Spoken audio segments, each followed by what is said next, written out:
अस्सलाम वालेकुम student last lecture में जो हमने टॉपिक डिस्कस करे चैप्टर 2 के वेक्टर स्केलर के, वो डेफिनेशन डिस्कस की, फिर हमने डिफरेंस देखे और कुछ टेक्निकल पॉइंट्स, और अब हम आ गए कुछ सम इम्पॉर्टेंट डेफिनेशंस की तरफ। और जो पहली डेफिनेशन हमने डिस्कस कर ली थी वो थी नेगेटिव वेक्टर। इसको रिकॉल करते हुए आगे की तरफ चलेंगे। और नेगेटिव वेक्टर क्या था? मैंने कहा कि नेगेटिव वेक्टर किसी वेक्टर का नेगेटिव होगा, खुद से नहीं होगा। मतलब अगर आप एक वेक्टर ए सपोज करते हैं तो फिर इसका आप जब नेगेटिव वेक्टर ड्रॉ करेंगे तो उसमें क्या क्वालिटीज़ या क्या चीज़ें मौजूद होंगी? तो उसके अंदर दो चीज़ें मौजूद होंगी। एक, मैग्नीट्यूड तो सेम होगा, जैसे हमने दिखाया वेक्टर बी का जो मैग्नीट्यूड है वो ए के इक्वल है, लेकिन डायरेक्शन क्या होगी? हम डिस्कस कर रहे थे डायरेक्शन हो जाएगी चेंज। तो स्टूडेंट मैंने कहा था कि चेंज नहीं लिखिएगा, इसको लिखिएगा अपोजिट। डायरेक्शन हो जाएगी अपोजिट। ठीक, अब अपोजिट और चेंज में क्या फ़र्क है?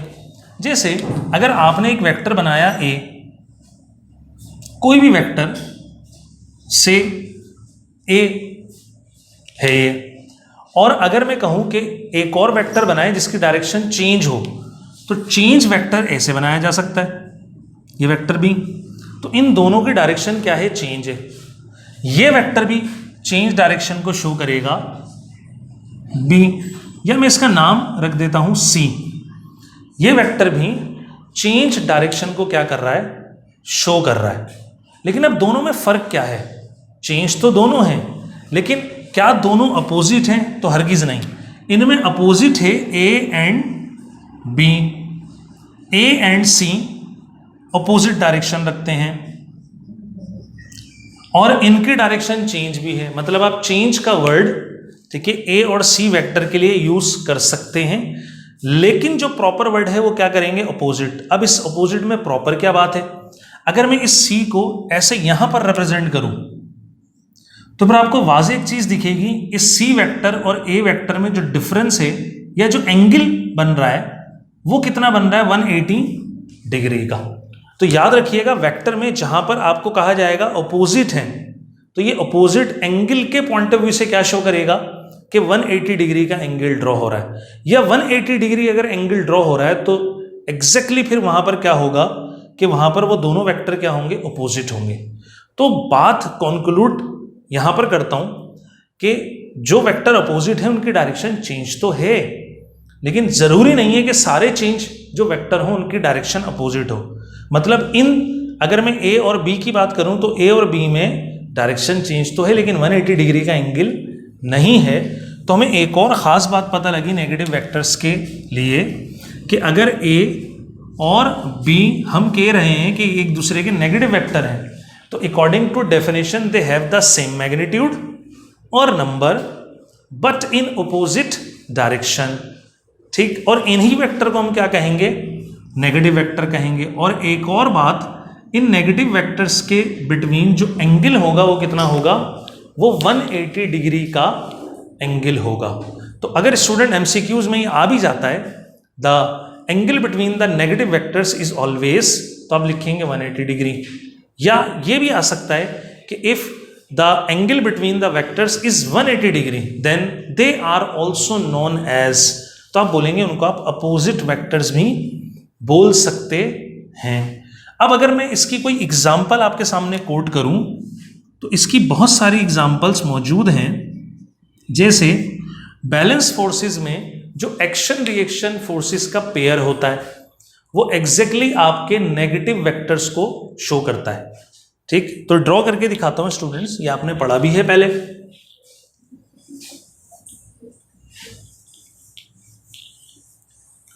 जैसे एग्जाम्पल में मैंने कहा एक टेबल है और टेबल के ऊपर बुक प्लेस किया आपने।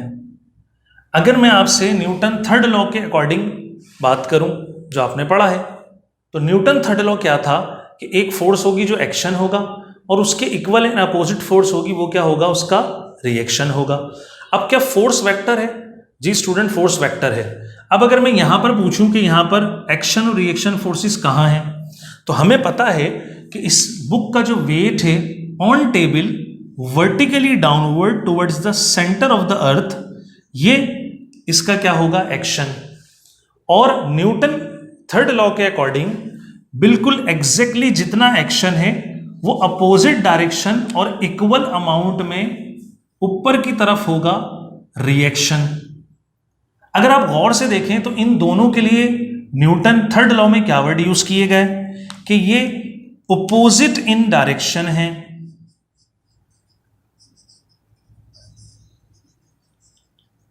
और इक्वल इन मैग्नीट्यूड है।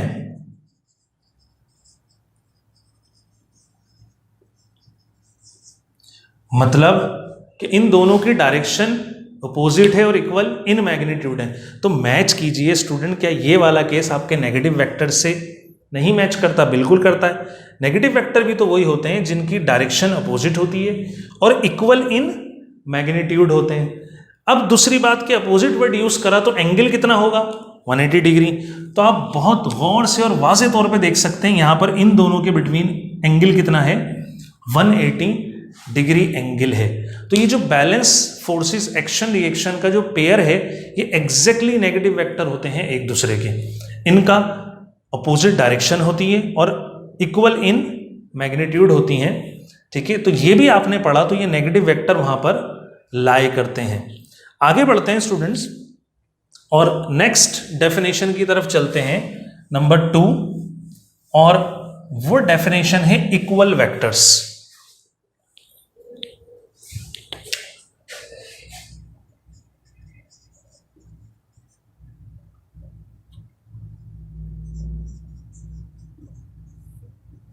अगर आपसे पूछा जाए कि वेक्टर्स इक्वल कब होते हैं या कब हो सकते हैं, तो फिर दोबारा स्टूडेंट वही बात मैं रिकॉल करूंगा और बार बार करूंगा चैप्टर में जब तक आपको ये मेमोराइज नहीं हो जाएगी कि वेक्टर के पास कितनी चीज़ें मौजूद होती हैं। तो वेक्टर के पास वही 3 चीज़ें मौजूद होती हैं। एक वेक्टर का according to definition magnitude, unit और डायरेक्शन। अब मैंने लास्ट लेक्चर में भी ये बात कही कि हम यूनिट क्योंकि जनरल बात कर रहे हैं तो हम स्पेसिफिक नहीं है, यूनिट को हम डिस्कस नहीं करते। तो 2 चीज़ें रह जाती हैं, वो क्या? मैग्नीट्यूड और डायरेक्शन। अब 2 वेक्टर या 2 से ज़्यादा वेक्टर इक्वल कब हो सकते हैं? तो उसकी 2 कंडीशन है। एक कंडीशन क्या है? Have same magnitudes. उनके जो मैग्नीट्यूड होंगे वो क्या होंगे? सेम होंगे। एंड सेम डायरेक्शन, और उनकी डायरेक्शंस भी क्या होंगी? सेम होंगी। अगर आप ड्रॉ करने की कोशिश करें तो अगर आप बोल रहे हैं कि ये वेक्टर ए है विद मैग्नीट्यूड ए मॉड, ठीक, दोबारा रिकॉल करता हूं, वेक्टर ए और मैग्नीट्यूड जाहिर करने का तरीका क्या था? या तो आप मोड में इनक्लोज कीजिए या आप एरो और मोड हटा के लिख दीजिए। दूसरा, अगर मैं कहता हूं कि ये एग्जैक्टली इक्वल है वेक्टर बी के, तो फिर 2 बातें होंगी। वेक्टर बी के इक्वल कब होगा? जब दोनों का मैग्नीट्यूड क्या हो? सेम। तो गौर कीजिए, क्या दोनों का मैग्नीट्यूड सेम नहीं है? बिल्कुल सेम है, क्योंकि इनकी लेंथ इनका मैग्नीट्यूड शो कर रहा है। तो पहली कंडीशन जो है, ए मैग्नीट्यूड इक्वल है बी मैग्नीट्यूड के।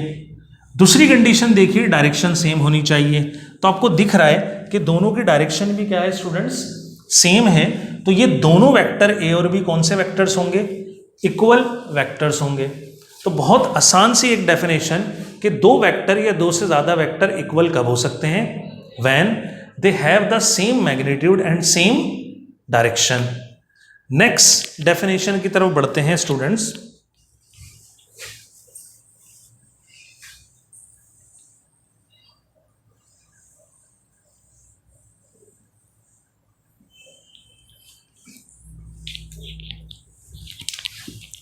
नंबर 3, और वो डेफिनेशन है फ्री वेक्टर।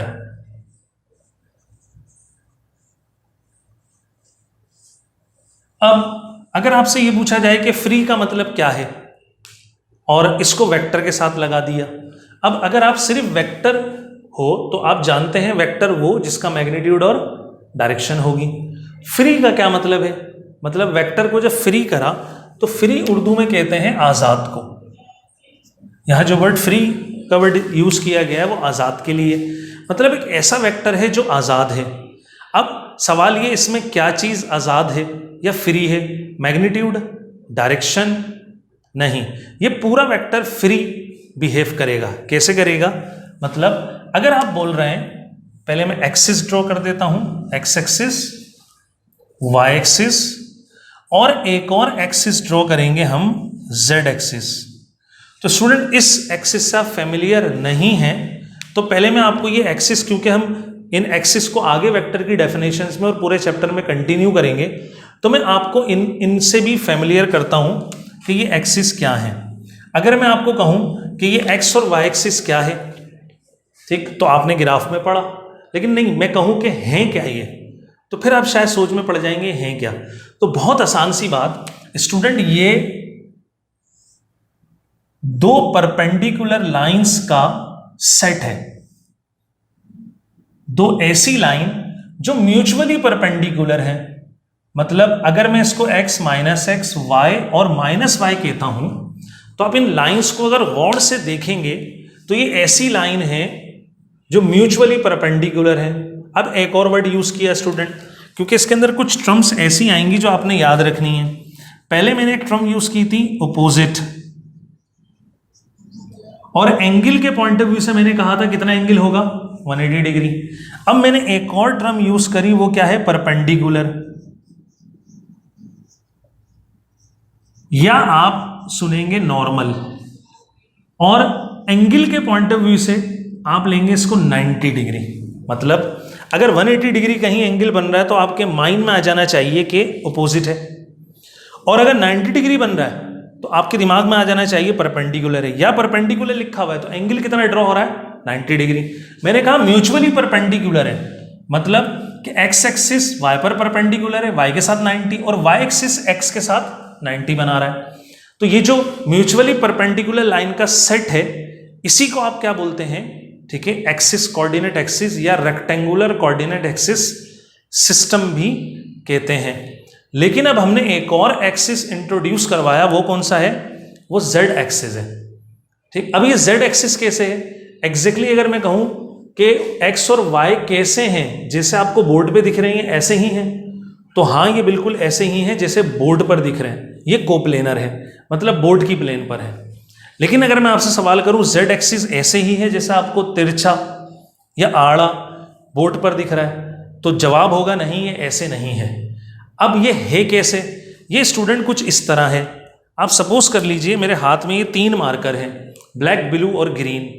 अगर मैं ब्लैक ब्लू एक्स और वाई एक्सिस शो करता हूं जो बिल्कुल एग्जैक्टली ऐसे ही है एक्स और वाई, और अगर बोर्ड के अकॉर्डिंग शो किया जाए तो बोर्ड के अकॉर्डिंग जेड एक्सिस स्टूडेंट कैसे बनेगा, ऐसे बनेगा। लेकिन ये ऐसे नहीं है, ये 3D में है। 3D मतलब अगर ये एक्स और वाई है तो बोर्ड के अकॉर्डिंग जेड ऐसे ही, ऐसे नहीं है, ये आपकी तरफ है, ये जेड एक्सिस है। अब अगर सवाल ये किया जाए कि हम इसको ड्रॉ कर सकते हैं, तो जवाब होगा नहीं, ड्रॉ कर सकते। अगर हम ड्रॉ करने की कोशिश करेंगे तो ये कुछ ऐसे होगा, ये स्पेस में आ जाएगा, और आपको पता है स्पेस में हम इनको ठहरा नहीं सकते, तो हम इसको ड्रॉ करने के पर्पस में तिरछा करके शो करते हैं। लेकिन आप अपने दिमाग में रखिएगा कि ये तिरछा नहीं है, इन एक्चुअल रियल में कैसे है, ये बाहर की तरफ है। और एक एग्जांपल से इसको कोट करता हूं, इसको एक्सप्लेन करने की वजह यह है क्योंकि पूरे वेक्टर के चैप्टर में और हो सकता है आगे भी बहुत सारी जगहों पर ये कोऑर्डिनेट एक्सिस आप डील करेंगे। अब जैसे मिसाल के तौर पे आप इस रूम की मिसाल ले लें, या आप जहां पर बैठे हुए उस रूम की मिसाल ले लें। अगर आप रूम में बैठे हुए तो ये तीनों एक्सिस आपको रूम में भी दिखाई देंगे। फर्ज कर लें मैं एक कॉर्नर पर मौजूद हूं रूम में, तो जिस कॉर्नर पे मैं मौजूद हूं वहां से 3 चीजें वाजे रूम की दिखेंगी। एक रूम की लंबाई दिखेगी, एक चौड़ाई दिखेगी और एक ऊंचाई दिखेगी। अगर मैं कहूं इनको एक्सिस पर प्लेस कीजिए आप, तो फिर मैं बहुत वाज़ेह तौर पर प्लेस कर सकता हूं। मतलब कि अगर ये वाला एक्सिस बाहर की तरफ है तो फिर रूम की लेंथ या लंबाई जो होगी वो इस एक्सिस पर आ जाएगी, और एक्स एक्सिस के ऊपर क्या चली जाएगी, चौड़ाई चली जाएगी, और ऊंचाई या हाइट किस पर आ जाएगी, वो वाई एक्सिस पर आ जाएगी। मतलब स्टूडेंट आपको ये कुछ इस तरह दिखेंगे, अगर आप हाथ में भी ड्रॉ करें ये कुछ ऐसे हैं। ठीक है, गौर कीजिए ये मेरी finger X axis, thumb Y axis, और ये जो बाहर की तरफ है ये जेड एक्सिस को शो कर रहा है आउटवर्ड डायरेक्शन में। ये रूम में भी है, ये फिंगर से भी ड्रॉ कर सकते हैं और आप मैच भी कर सकते हैं। बिल्कुल ये इस तरह की कोई फिगर है, ठीक। अब अगर आप याद रखिए इस 3D में, मैं इसको 3D कॉल कर रहा हूं। आप लेक्चर देखिए हमारा डायमेंशन वाला। जब हमने डायमेंशन स्टार्ट किया था तो मैंने डायमेंशन के दो मतलब आपको बताए थे, एक मैथमेटिक्स में एक फिजिक्स में, और वहां पर ये ड्रॉ भी किया था। आप रिकॉल करने के लिए वहां पर इसको दोबारा देखिए। तो ये इंडिविजुअल एक्सिस क्या कहलाते हैं, डायमेंशन भी कहलाते हैं। अगर इंडिविजुअल बात करेंगे तो 1D, 1D और 1D, और अगर आप कलेक्टिवली बात करेंगे एक्स और वाई को, वाई जेड को या जेड एक्स को, तो आप कहेंगे ये 2D है। और अगर आप सारे एक्सिस की बात करेंगे तो फिर ये 3D कहलाएगा। अगर वेक्टर 2D में ड्रॉ हो तो वो प्लेन पर होता है, मतलब कोई भी दो एक्सिस पर ड्रॉ किया जाए तो वो सतह पर होगा, जैसे बोर्ड। और अगर 3D में ड्रॉ किया जाए तो वो स्पेस में होगा या हवा में होगा। अब हम जो इसमें ड्रॉ करेंगे स्टूडेंट, वो कहाँ करेंगे, वो हम स्पेस में करेंगे या हवा में। मतलब ये वेक्टर अगर ए है तो ये बोर्ड पर नहीं है, ठीक, ये स्पेस के अंदर है, इस कोऑर्डिनेट एक्सिस के अंदर ऐसे हो सकता है। अब अगर मैं कह रहा हूं ये फ्री वेक्टर है, तो फ्री वेक्टर की क्या क्वालिटी होगी, तो फ्री वेक्टर वो वेक्टर होगा जिसकी हम डायरेक्शन चेंज किए बगैर इसको डिस्प्लेस कर सकें from one place to another place without changing its direction. मतलब कि अगर मैं इस वेक्टर को यहां ले आऊं, डिस्प्लेस हो गया, गौर कीजिए डायरेक्शन चेंज नहीं हुई, या मैं इसको ऐसे यहां उठाकर ले आऊं, फिर गौर कीजिए स्टूडेंट्स डायरेक्शन चेंज नहीं हुई। डायरेक्शन चेंज किए बगैर मैंने इसकी प्लेस को क्या करा है, डिस्प्लेस करा है। पहले ये ऐसे था, फिर ये नीचे आया, फिर हो सकता है जो मैंने डॉट दिखे ये बाहर की तरफ आया, या पहले ऐसे था ये बाहर आया फिर नीचे आ गया। तो इस स्पेस में आप कहीं पर भी इसको डिस्प्लेस कर दें विदाउट चेंजिंग इट्स डायरेक्शन, तो ये जो विदाउट चेंजिंग इट्स डायरेक्शन ये डिस्प्लेस हो रहा है, इसी को हम क्या बोलते हैं, इसका फ्री होना बोलते हैं, फ्री वेक्टर कहलाता है। मतलब ऐसा वेक्टर जिसको हम डिस्प्लेस कर सकते हैं without changing its direction from one place to another place या one point to another point is called a free vector. तो इस डेफिनेशन में आपने कई चीजें समझी स्टूडेंट्स, क्या क्या, एक कोऑर्डिनेट एक्सिस के बारे में डिटेल में और इस वेक्टर के बारे में। तो इंशाल्लाह नेक्स्ट डेफिनेशंस को हम नेक्स्ट लेक्चर में कंटिन्यू करेंगे।